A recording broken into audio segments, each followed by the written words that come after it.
Hi, Trevor here, reflecting on life through music. Welcome and thank you for stopping by.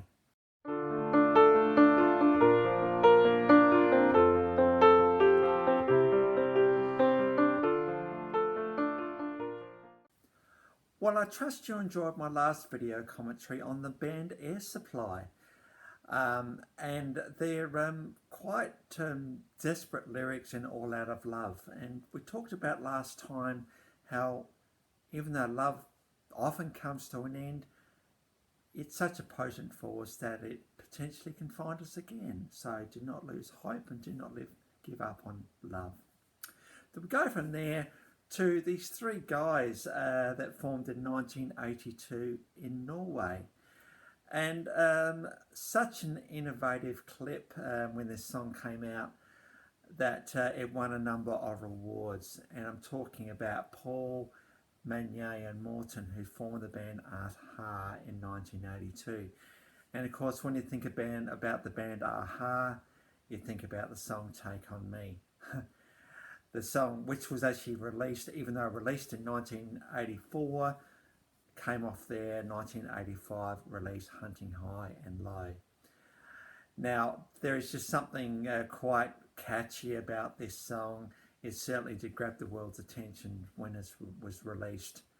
And I'll talk about the three clips I've got on this song in a little while. But before we get on to that, let's talk a little bit about what this song is about.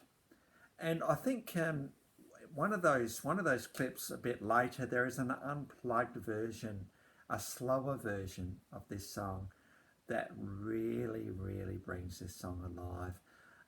It really captures what this song is about. And you know what it's like in life. Often you might want to say something, you may want to express some feeling or some thought, but then your brain sort of comes in and says, oh, maybe this isn't the time, or maybe you're not quite brave enough, or maybe you're not quite sure of yourself enough, and so you don't tend to say it. It could be even in a situation where, you know, it's a really safe situation, you still just feel a little bit unsure about yourself to be able to share what you're thinking and how you're feeling. I must confess, this is an area of life that I really struggle in. This whole concept of being able to share what's really on your heart in a way that I suppose is going to resonate with people.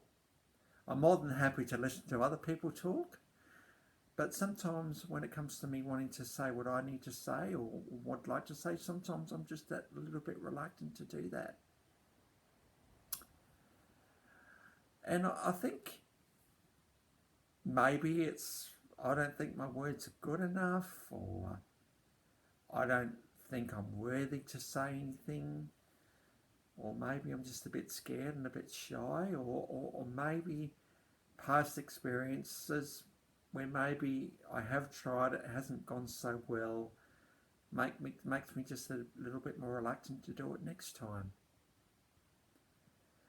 I suppose what I'm sharing today a little bit is some vulnerability around this concept of sharing what's in our hearts. I mean, I love to talk at a deeper level, and I love to talk at a meaningful level, but we don't always get there, and nor should life be always meaningful and deep anyway. We've got to have these moments where it's lighter and easier. But I suppose my experience of this being a bit scared to talk about the stuff I need to talk about, I'm sure that there are other people out there who feel similar. It's almost like there's a bit of a process, you know, you get the idea, you think, and then you think, well, will I say it or won't I? And then instead of if you just sort of saying the words, you tend to not say them. I'm sure there's some people out there who feel the same way sometimes, and you wonder why it is that you can't get your words out. There's something in this song today about this vulnerability, You know, we hear words about me trying to work out what life is about, but I'm reaching out to you in a way that I'm hoping is real and honest with you, and I'm hoping that there's just something in this that resonates with you, because I may not be able to keep these words going because I might get scared again. The story goes with this particular song, Morton, who wrote these lyrics, I think, who's singing here, he was singing to a girl that he liked, and he wasn't so sure, and he was a bit scared, and he ended up marrying this girl.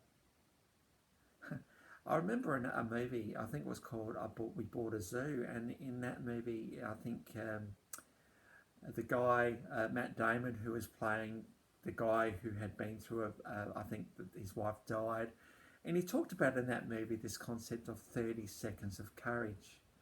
He talked about the fact that for the next 30 seconds, I'm going to be courageous and get over this feeling of dread and this feeling of being scared and just go for it.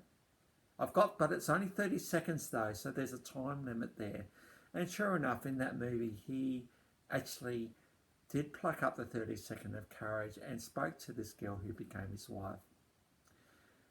I think that's what I'm talking about here. Now, I don't think I'm even at the point of sometimes even wanting to engage in the 30 seconds of courage. I'm thinking, no, I'll just sort of not say it again. I think for many of us, and you know, often we watch videos and they feel like they've got it all together, they're courageous and they're vibrant and they're excited and all the rest of the stuff. Well, I'm certainly not that. And really, I suppose what I'm saying today is that I'm one of these people that struggles in this area. I'm one of these people that doesn't always know what to say or to say it in the right way. I sometimes feel my words are just totally inept and totally not up to scratch. And we don't feel brave when we talk. We feel quite scared, if anything. It's a very tricky situation to be in. And I suppose all I can say for someone who's in this situation and they're feeling a bit like this, I don't have an answer for you. But what I can say, I suppose, is that I know that feeling. We feel almost a little bit paralysed and a little bit unsure. And we think, oh, for heaven's sake, just get over ourselves, but just something holds us back from talking. Or if we do say something, it comes out all wrong and it's misinterpreted, and there's perhaps not the space in this busy world that we're in to try and explain it more. And so we kind of just go into ourselves and just kind of forget it a bit. So I suppose the invitation for someone, any of you out there that do have a person in your life like this, give them the space and then give them the chance to talk. They may not get it out in a way that's going to be confident and assured, but they are still words, and they're words of worth and they're words of importance. And often these words, there's a lot of thinking behind them. It's just that sometimes we need the space for our brain to keep up with the words that we're saying. So if you have a person in your life that struggles to get their words out, give them the space to talk, because they'll really appreciate the fact that you've given them that space.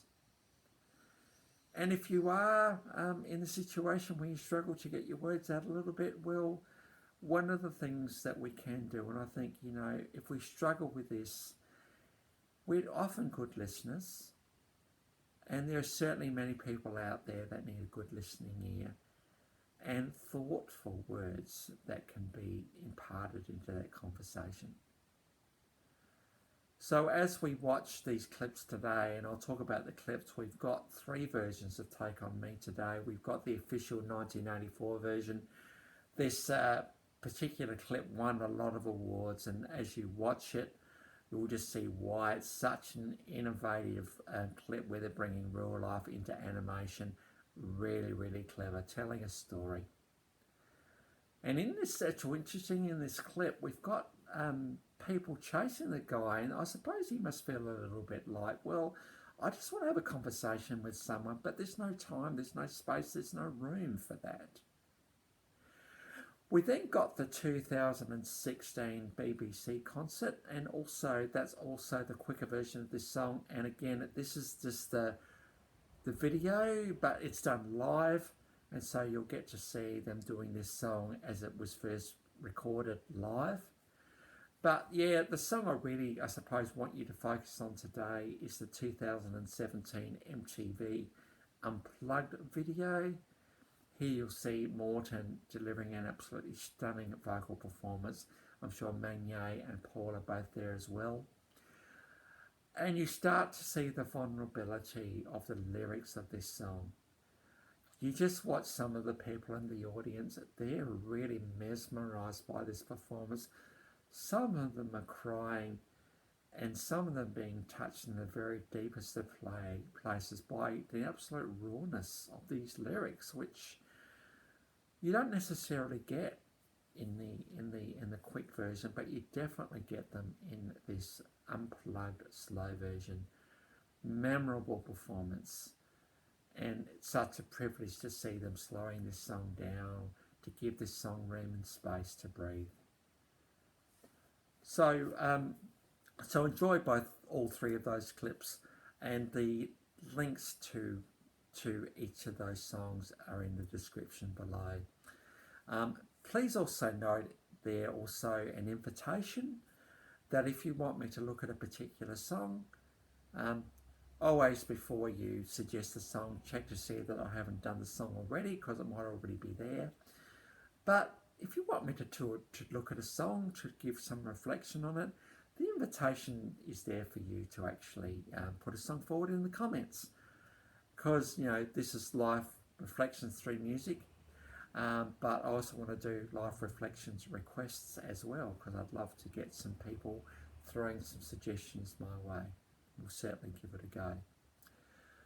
Yeah, if you like this video, please give it the thumbs up, and I'd love you to subscribe. If you have been one of the few that have subscribed of late, thank you very much for doing so, and I trust that these videos are an encouragement to you as you contemplate these reflections. Well, that's it for today. Next time I'm going to move on to the English master songwriter Al Stewart and his classic Year of the Cat. So until then, I'll catch you around.